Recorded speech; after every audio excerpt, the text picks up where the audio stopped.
허환구의 라디오 오늘. 여러분 안녕하십니까, 허환구입니다. 미국 대선의 최대 분수령이 될 첫 TV 토론이 오늘 끝났습니다. 두 후보 모두 토론에서 김정은과 북한을 거론한 가운데 해리스가 비교적 선전했다는 평가가 나오고 있습니다. 해리스는 자신이 중산층 후보라며 트럼프는 부자를 편들며 경제를 망친 장본인이라고 비판했고, 반면에 트럼프는 사상 최악의 인플레이션을 만든 책임은 바이든 해리스 정부에 있다며 자신의 보편적 관세 공약이 미국 경제를 살릴 거라고 주장했습니다. 또 해리스 부통령은 트럼프가 독재자들의 비위를 맞춘다며 김정은의 이름을 꺼냈고, 트럼프가 김정은과 러브레터를 주고받은 건 잘 알려진 사실이라며 비판했습니다. 반면에 트럼프는 중국과 러시아, 북한이 자신을 두려워한다며 자신이 집권하면 세계 평화를 되찾을 수 있다고 말했습니다. 50여일 앞으로 다가온 미국 대선, 과연 승자는 누가 될까요? 우리는 물론 세계적인 관심사가 아닐 수 없겠습니다. 9월 11일 수요일 라디오 오늘 시작합니다. 1부에서는 김필수의 차필 귀정 함께하고요. 2부에서는 배종찬의 리서치 오늘 이어집니다. 이어서 안동 MBC 오디오 드라마 서리빨 칼날진 광야에서가 방송됩니다. 라디오 오늘 유튜브로도 다시 들으실 수 있습니다. 많은 애청 바랍니다.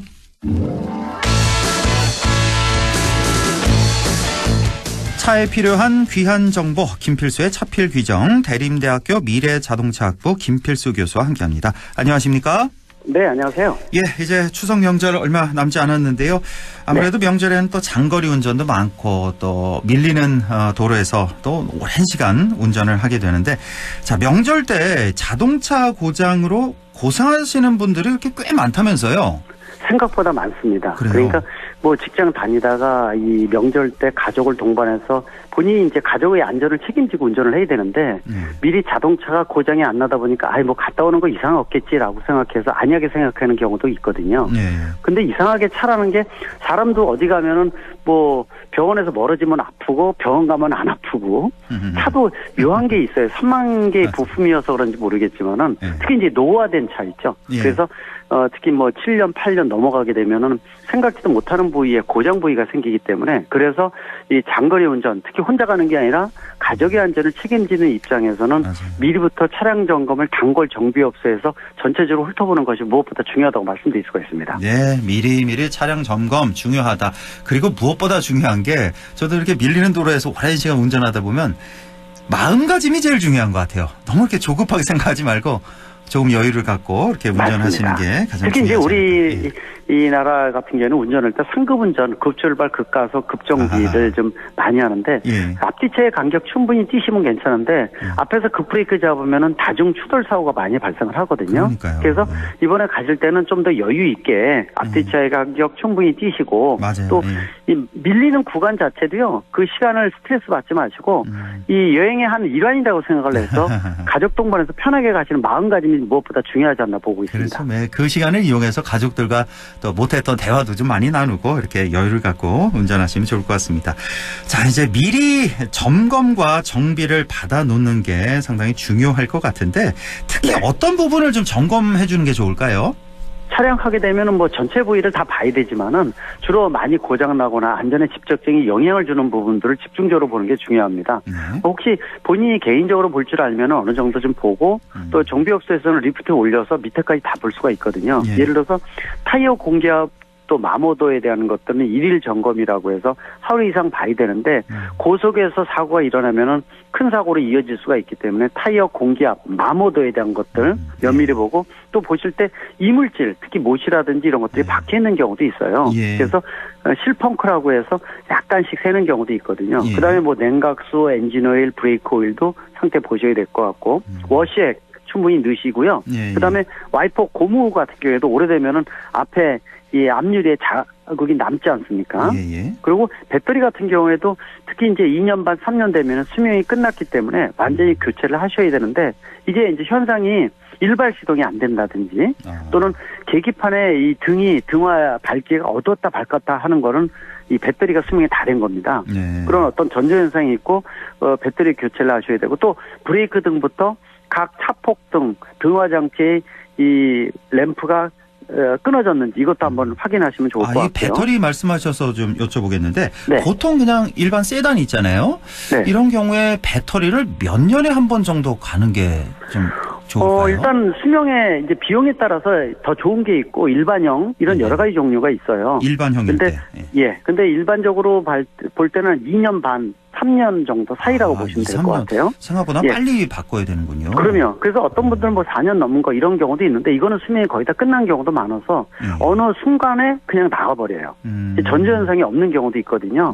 그래서 배터리에 대한 부분들은 이 수명이 3년 내외라는 거 정도만 보시면 될 거고 보통 타이어만 하더라도 4년 5년은 가거든요. 그래서 배터리에 대한 부분들 비용이 생각 이상으로 소모품이면서도 많이 들어가는 게 배터리라가 분명히 판단할 수가 있으니까 그리고 또 뭐 비상 준비 같은 거 있죠. 뭐 안전 삼각대는 물론이고 유리깨는 망치 항상 제가 말씀드리죠. 강조하시죠. 또 소화기 같은 거 그리고 특히 이제 이게 이 장거리 명절 때 가는 경우에는 가장 중요한 게 아이들이 좀 어린 경우지 않습니까? 아이들이 어리게 되면은 아이들의 초점을 맞출 수밖에 없어요. 부모님 입장에서는. 왜냐? 이 명절 때 어디 병원 찾기도 어렵고요. 어디 배탈 나거나 그러면요. 그래서 약을 잘 준비하셔야 돼요. 비상약도. 그렇죠. 아이들이 이제 특히 어리다 그러면은 아이가 특히 주로 많이 걸리는 게 감기다 아니면 배탈이다 그러면 거기에 중점적으로 약을 좀 준비를 하셔서 철저하게 신경을 쓰셔야 돼요. 왜냐면은 아이가 아프면은요 명절이고 뭐고도 없어요. 엉망이 돼버리거든요. 또 병원 찾는 것도 일이고요. 요즘 같아서는 특히나 더 그렇죠. 맞습니다. 그래서 이 약에 대한 것도 놀이기구 있죠. 장거리에서 막히게 되면 아이들이 짜증내거든요. 맞습니다. 그래서 이 카시트에 이렇게 앉게 되면 앉아서 놀 수 있는 것도 먹거리를 충분히 챙기시고 음료수라든지 뭐 이런 것들도 굉장히 중요합니다. 그래서 그런 거와 더불어서 특히 이제 그 보험 같은 경우에도 비상 연락망 같은 걸 메모를 해주면 좋고요. 또 보험도 특약사항을 한번 보시면 좋을 것 같아요. 보통 일반 차량은 부부 특약이 많이 들어가 있어요. 보통 그렇죠. 그래서 장거리 뛰실 때 이 아까 가족의 안전을 위해서 의지의 한국인이 돼서 남편분이 졸려도 허벅지 꼬집으면서 가시는 분들 많이 있는데 보통 그렇죠. 허벅지만 아프고 허벅지만 멍듭니다. 그래서 그렇게 하지 마시고 잠은 그렇게 해서 쫓아지지 않습니까? 그래서 교대 운전 꼭 하시고요. 그러면서 배우자는 옆에 조석에 앉아서 말 시키고 먹을 거 입에 넣어주기도 하고 굉장히 좋은 기회예요.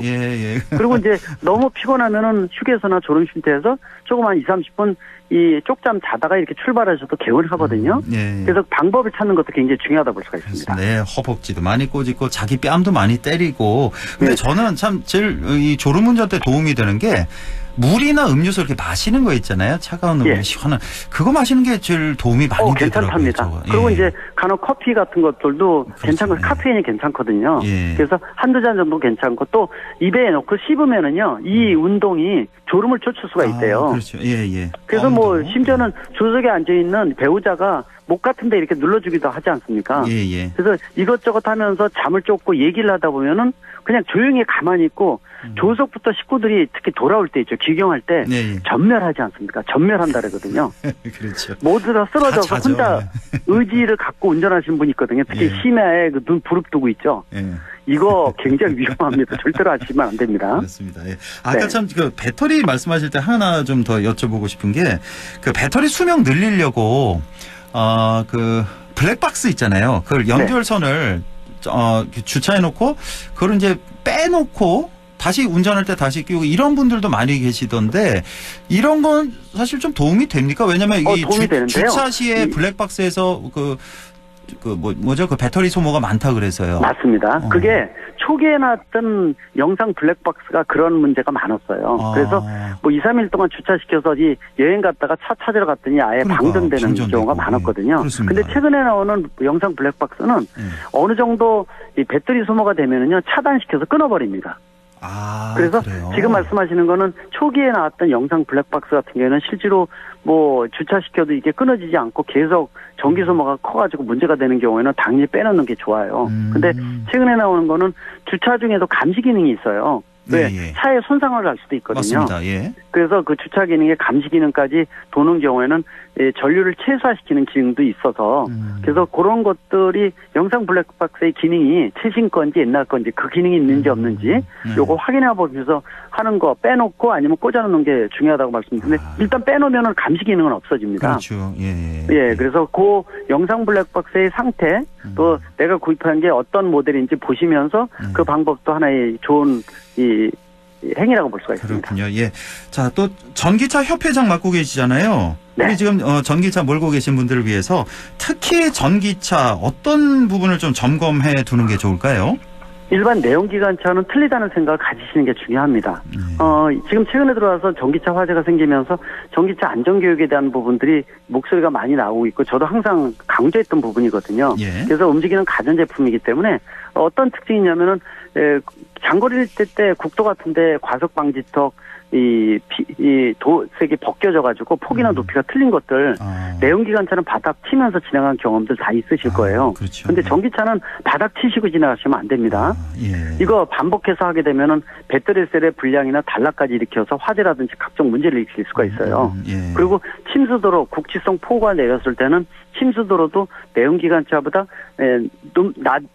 높이 그러니까 체주 지상과 낮기 때문에 예. 그런데도 우회도를 찾는 게 좋고 또 저준선 충돌하지 않기 또 실제로 이 꿀렁거리는 것들도 회생제동 때문에 많으니까 특히 운전할 때 뒤에 멀미가 일어날 수도 있어요. 그렇죠. 그래서 운전에 좀 신경을 쓰셔야 될 것 같고 또 원페달 드라이빙이라고 브레이크를 안 쓰고 가속 페달만은 가지고 하는 거를 원페달 드라이빙인데 이게 장점도 있지만은 간혹 급할 때 브레이크를 쓰질 않아서 사고로 이어지는 것도 실제로 많습니다. 그러니까, 예. 그래서 전기차의 특성을 면밀히 파악하시면 좋을 것 같고 이 전기차는 바닥 쪽 하체 쪽이 내연기랑 똑같으니까 특히 차가 같은 동크에 비해서 300에서 500kg 무거우니까 타이어 마모, 타이어 공기압, 하체를 유심히 보시고 또 워시액은 또 바깥에서 엔진오일 교체는 없어도 워시액은 보충을 하셔야 되니까 와이퍼 고무도 마찬가지고요. 예. 이런 것들이 지금 차이점이니까 신경 쓰시면 좋을 것 같습니다. 그렇군요. 전기차가 훨씬 더 무겁군요. 일반 예. 차보다 내연기관 무거워서 차보다. 타이어의 소모가 전용 타이어를 쓰더라도 한 1.3배 되니까 마모도가 더 높아서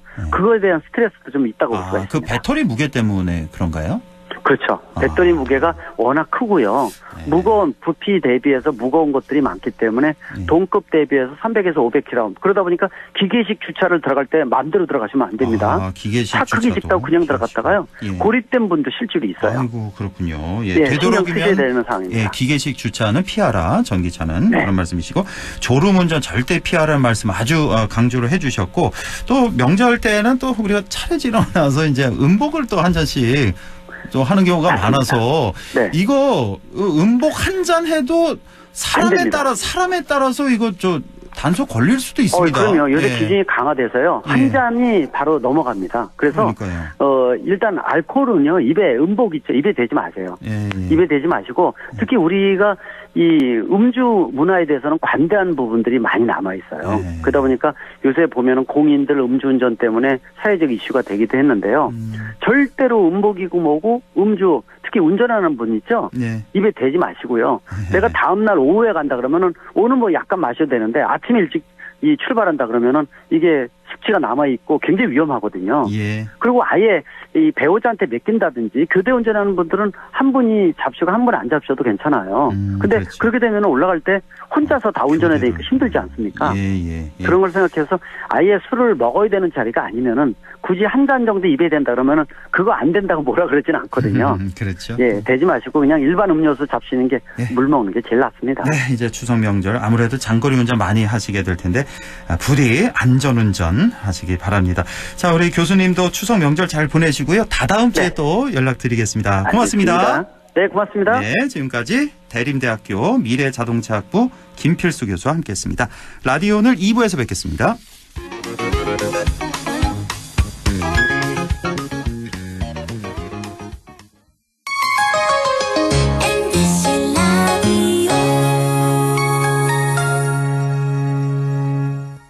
나에게 딱 맞는 대학, 나에게 꼭 맞춘 대학.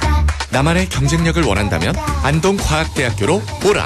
시대에 딱 취업중심 실전학과, 학생의 꼭 현장중심 실무교육, 취업에 맞춤, 내 꿈에 맞춤, 나의 드림핏 안동과학대학교. 오늘도 안전하게 음주운전 예방수칙 알려드립니다. 첫 번째, 술자리가 예정된 경우 미리 귀가 방법을 정하고 차는 가져가지 않는 것이 안전합니다. 두 번째, 음주 후 자전거나 전동 킥보드를 이용하는 것도 음주운전 처벌 대상에 포함됩니다. 세 번째, 과음을 한 다음 날에는 대중교통을 이용해 주세요. 숙취 음주운전 역시 처벌 대상입니다.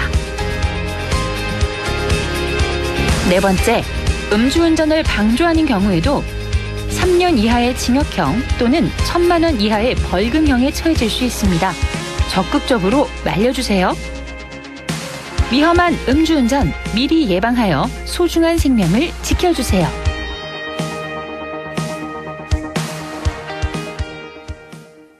엄마, 나 용돈 좀 올려줘. 이거 친구가 준 거예요. 아이들의 일상을 관심 있게 들여다보면 도박으로 힘겨워하는 아이들의 구조 신호가 들립니다. 다양한 형태로 드러나는 청소년 도박. 그들의 구조 신호에 응답해주세요. 공익광고협의회.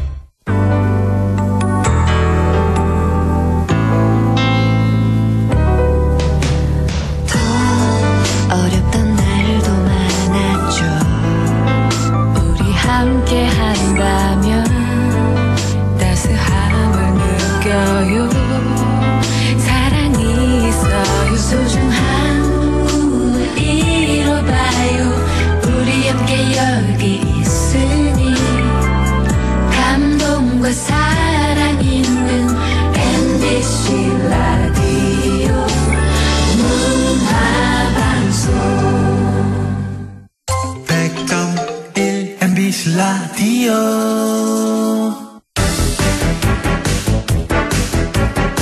네, 6시 22분 막 지났네요. 리서치 오늘 바로 시작합니다. 인사이트 K 배종찬 소장과 함께하죠. 소장님 안녕하십니까?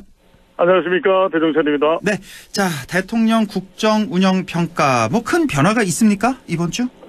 네, 별다른 변화는 없습니다. 다만 부정평가가 올라갔는데 그 이유가 좀 달라졌습니다. 네. 오늘 소개되는 조사는 모두 중앙선거여론조사 심의위원회 홈페이지에서 확인 가능합니다. 네. 한국갤럽이 자체적으로 지난 3일부터 5일까지 무선 가상번호 전화 면접 조사를 실시한 결과인데요. 윤석열 대통령이 대통령 직무를 잘 수행하고 있는지 잘못 수행하고 있는지 물어보았습니다. 잘하고 있다는 긍정평가는 23%로 직전 조사와 동일합니다. 부정평가는 1%포인트가 더 올라가서 67%인데요. 오늘 이걸 다시 한 번 더 강조해서 분석해드린 이유는 직전 조사에서는 부정평가 이유가 경제, 물가, 민생이 가장 높았습니다. 이번 조사에서는 의료 갈등이 17%로 가장 높아졌습니다. 예. 다른 이유보다도 지금 추석 명절을 앞두고 안동도 마찬가지일 겁니다. 다른 지역도 지금 응급실과 관련된 우려가 나오고 있군요. 바로 그 부분이 윤석열 대통령 부정평가를 1% 끌어올린 결과로 이유로 나타났습니다. 네. 자, 지금 뭐 정치권에서 여야 의정 협의체 얘기가 나오고 있는데 사실 지금 이 핵심이 의대 증원 조정을 2025년부터 그러니까 지금 벌써 그 수시 접수를 받고 있잖아요. 월요일부터. 네. 자, 이미 시작됐는데 의대 증원 조정을 25년부터 이게 가능한 건지 이게 관건이란 말이에요. 지금 이게 어떻게 될 것 같습니까? 당장 가능합니까? 내년도부터? 그렇습니다. 현실적으로는 가능하기가 어려울 것으로 보입니다. 왜냐하면은 두 가지 이슈입니다. 하나는 2025학년부터 손을 대면 이미 재외 국민은 이번 주가 아니라 그 이전부터 시작이 됐고요. 국내 학생들은 이번 주에 이제 수시 접수가 되는데 지금 이미 몇몇 의대들은 경쟁률이 수시 접수율을 보면 상당합니다. 그렇게 되면 지금 정부나 의료계의 갈등이 아니라 학부모들이 또 수험생들이 대혼란이 발생할 수가 있거든요.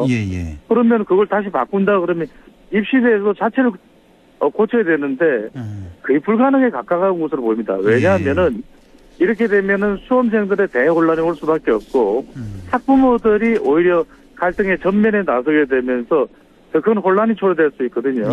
결과적으로는 한동훈 국민의힘 대표가 2025학년도를 언급한 부분 또 의료계에서도 2025학년도를 주장하고 있는 것은 일종의 협상 카드로 보입니다. 그러니까 핵심적인 내용은 두 가지인데 하나는 바로 2026학년도 의대 정원을 손볼 수 있느냐 없느냐 이 부분이 핵심 과제일 테고 그리고 앞으로 이제 2026년도 이후에 의대 정원과 관련해서 정확하게 이 의대 정원을 늘리게 되면 그 근거를 어떻게 산출하느냐에 대한 부분도 그렇죠. 서로 간의 어떤 협상 카드가 될 것이고 또 하나가 중요한 것이 어떤 책임자 문책입니다. 지금까지 이제 의료 갈등이 일방적으로 정부의 획일적인 추진으로 진행된 것에 대해서 의료계가 상당 불만을 가지고 있거든요. 특히 이제 장 차관, 특히 이제 박민수 차관의 초점이 모아져 있습니다. 바로 이런 부분에 대해서 과연 윤석열 대통령이 또는 집권 여당의 한동훈 대표가 좀 의사결정이 어느 정도는 가능할지 물론 이 사건은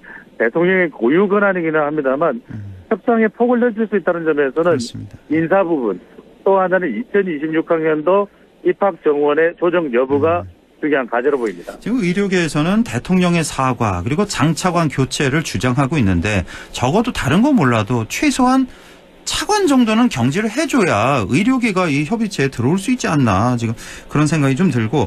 지금 말씀대로 두 가지가 상당히 정치권에서는 논의되고 있는 거 보입니다. 하나는 이제 사태가 수습되고 난 이후에 윤석열 대통령이 사과까지는 모르겠지만 유감 표명이 나올 수도 있다. 또 하나는 경질 형태로 되는 경우에 상당히 경질 당하는 문책 당하는 인사나 또는 의료계에서 후퇴된다는 인상을 줄 수 있기 때문에 일종의 자진 사퇴 형식이 될 수 있다라는 의견이 조심스럽게 여의도 정치권으로부터는 나오고 있습니다. 예, 그렇게라도 좀 양보를 해서 일단 머리를 맞대야 됩니다. 그나저나 그럼 25년 뭐 손을 못 대면 지금 올해 1학년들 같은 경우는 이제 다 유급되고 그럼 내년에 1학년이 7,500명이 된단 말이에요.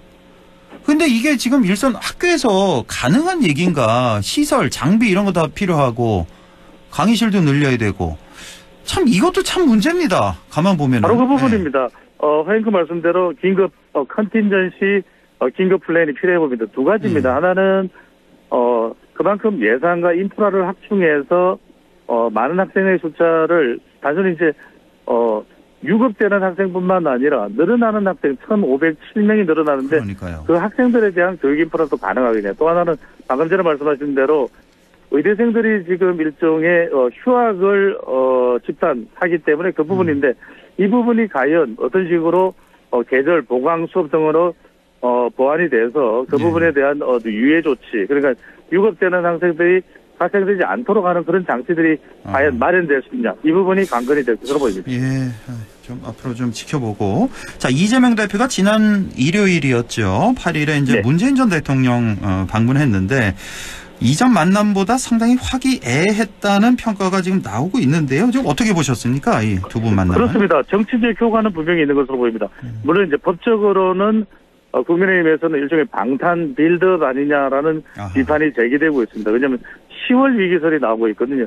10월 위기설은 이재명 대표뿐만이 아닙니다. 이재명 대표의 공직선거법 위반, 1심 선고, 그리고 위정교사, 검사 사칭 부분이죠. 이 부분에 대한 1심 선고가 나올 수 있다. 그러면은 이재명 대표가 10월에 16일 재보궐선거도 있는데 이 부분도 부담이 되면서 이른바 사법 리스크가 현실화되는 거 아니냐는 이야기가 나오고 있는데 뭐 실제 이제 그거는 그때 가서 어떤 경우가 나오는지를 봐야 될 부분이고요. 바로 문재인 전 대통령과 관련된 부분입니다.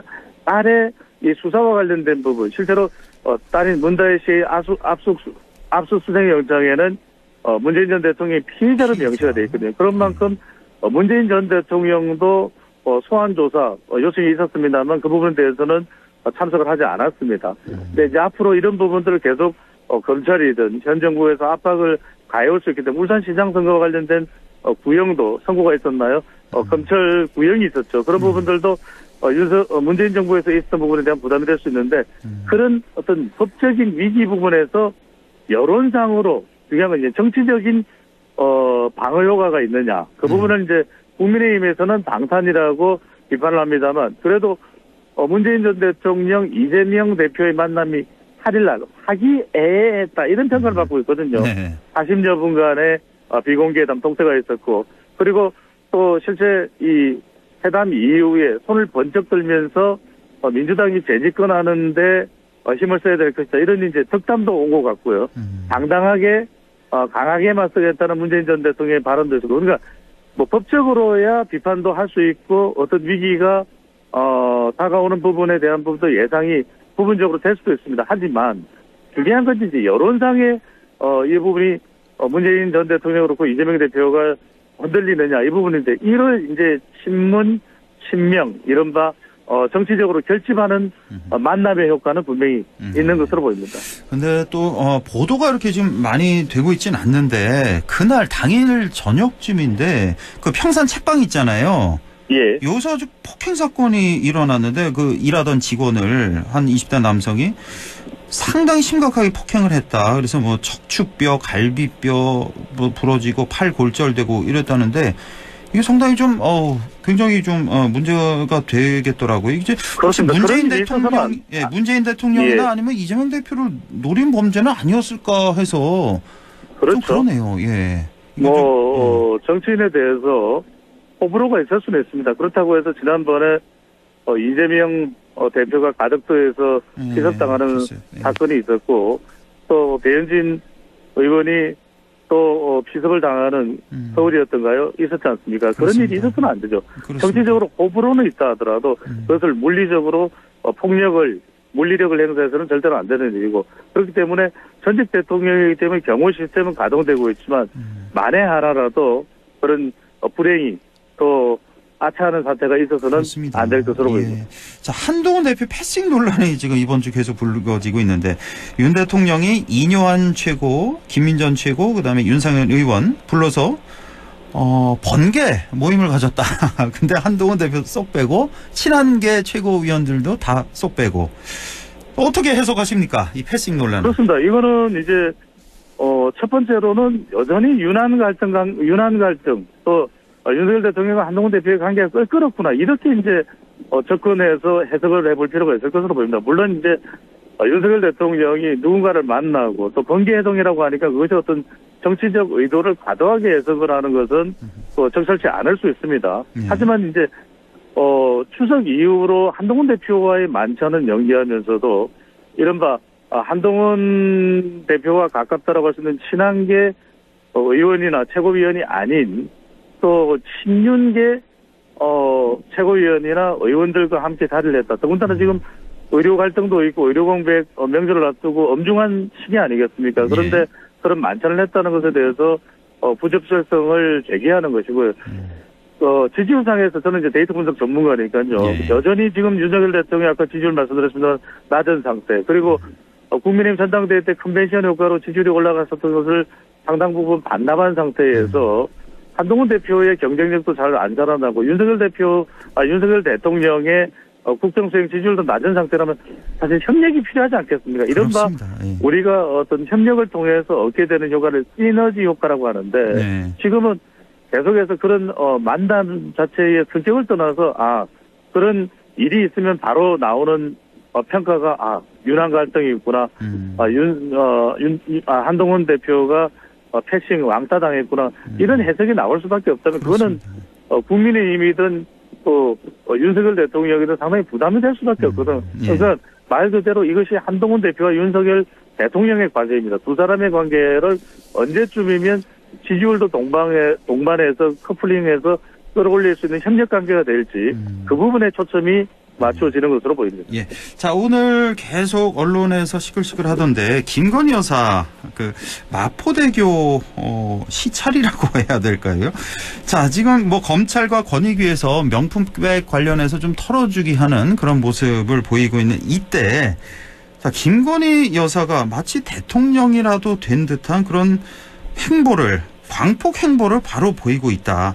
그러니까 이게 지금 영부인으로서 권한이 없는 영부인으로서 너무 지나친 행보를 보이는 거냐 이런 주장이 있고 이게 뭐 다수입니다만 또 반면에 너무 지나치게 영부인을 바라보는 거 아니냐 너무 나쁘게만 보는 거 아니냐라는 주장도 있습니다. 이거 어떻게 보십니까? 냉정해야 될 것 같습니다. 팩트로 냉정한 해석이 필요할 것 같은데요. 방금 전에 허영수께서 말씀하신 게 참 중요한 부분입니다. 정치적으로 툭하면 또는 감정적으로 영부인을 김건희 여사를 폄하하거나 공격하는 그것은 정당한 방법이 아니겠죠. 또 정당한 성격이 아닐 수 있습니다. 하지만 이미 지난번 전당대회 때 한동훈 대표와의 사이에 주고받았던 문자로 또 이미 기존에 김건희 여사 관련된 수사, 또 도이치모터스, 또 명품백 이런 부분들이 계속 여론상으로 부담이 돼주고 있지 않습니까? 법적으로 불기소 처리가 됐다라고 해서 지금 여론상으로 그동안 계속해서 지적받아왔던 김건희 여사의 부정적 여론이 해소된 건 아닙니다. 그렇습니다. 그렇기 때문에 단순히 이제 정치적 공격에 따른 부분들은 그것은 부당한 것이겠죠. 하지만 지금 여론상으로 부정적인 부담, 윤석열 대통령의 약한 연결고리라는 이거는 대통령의 지지율이 지금 20%대 박스권에 묶여 있는 것도 다분히 그 중에서 김건희 여사의 부정적 여론이 미친 영향도 담겨 있는 겁니다. 그렇다면 그 부분을 해소하는 부분이 필요할 텐데 이것은 국민의힘의 김재섭 의원이 이야기하지 않았습니까? 사과가 필요하다.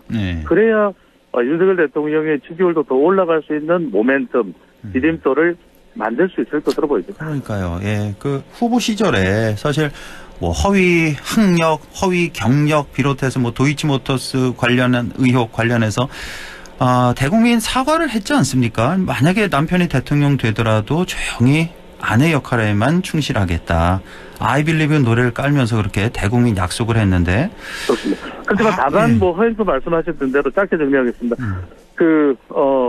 국회 개원식에 불참한 것은 윤석열 대통령이 이유를 내세웠던 것이 있거든요. 국회가 정상화되지 않았기 때문에 개원식에 참석하지 않은 것이다. 이 부분에 대해서 이제 민주당으로부터 비판을 받는 것인데 민주당에서 김건희 여사의 생일 파티에 참석하기 위해서 국회 개원식에 오지 않았어요. 이거는 맞지 않는 해석입니다. 그것은 또 하나의 또 김건희 여사에 대한 부적절한 공격일 수 있기 때문에 뭐 팩트에 따라서 잘못된 일이 있다면 그것에 대해서 지적하고 비판하는 것은 필요하겠지만 이제 약한 연결고리이기 때문에 그것을 정치적으로 맹공격을 가하는 것은 정치권에서 또 자제해야 될 필요가 있고 지난번에 또 김건희 여사에 대해서 살인자라는 발언도 있지 않았습니까? 그렇습니다. 그러니까 무작정 공격하는 것은 국민으로부터도 평가를 제대로 받을 수가 없는 부분이기 때문에 이 부분도 정치권은 또 분명히 해야 될 것으로 보입니다. 예. 자, 박지원, 한덕수 국회 설전 아마 다 보셨을 텐데 조회수가 엄청 나던데 저는 그걸 보면서 남철 남성남의 그 만담을 보는 듯한 좀 배종찬 소장님도 좀 생각이 났어요. 약간 좀 비슷한. 예, 그러니까 아주 연륜과 경륜이 느껴진 아주 노련한 이런 정치. 그런 반면에 또 이거 너무 장난스럽게 한 거 아니냐. 지금 때가 어느 때인데 이렇게 엄중한 시기에 너무 장난스럽게 대화가 오고 간 거 아니냐. 이런 얘기도 있는데 사실 박지원 의원 같은 경우는 그 내용이 상당히 강도 높은 비판이었어요. 김건희 그렇습니다. 대통령, 윤석열 영부남 등등 하면서 그 내용은 상당히 아주 강도 높은 비판이었는데 그 형식은 굉장히 웃음바다가 됐더라고요. 국회가. 이 장면 어떻게 보셨는지 한 30초 정도만 말씀해 주시죠. 예, 저는 국정을 잘해보라는 조언으로 보입니다. 그것을 이제 좀 더 강하게 따끔하게 이야기하다 보니까 이제 김건희 여사가 강조된 것인데 또 박지원 의원으로서는 이제 그것을 강조하기 위해서 조금 더 과하게 발언한 것 같고요. 한덕수 총리는 한덕수 총리대로 그 공격을 이제 방어로 받아내면서 경제성과가 여러 개 나고 있잖아요. 이렇게 한 건데 결과적으로는 명절을 앞두고 무엇보다도 국민들에게 여야 모두 성과를 내는 노력하는 모습을 보이는 것이 필요하다는 점을 꼭 지적하고 싶습니다. 네, 알겠습니다. 인사이트 K 배종찬 소장과 함께했습니다. 소장님 명절 잘 보내시고요. 고맙습니다. 네, 추석 명절 잘 보내십시오. 네.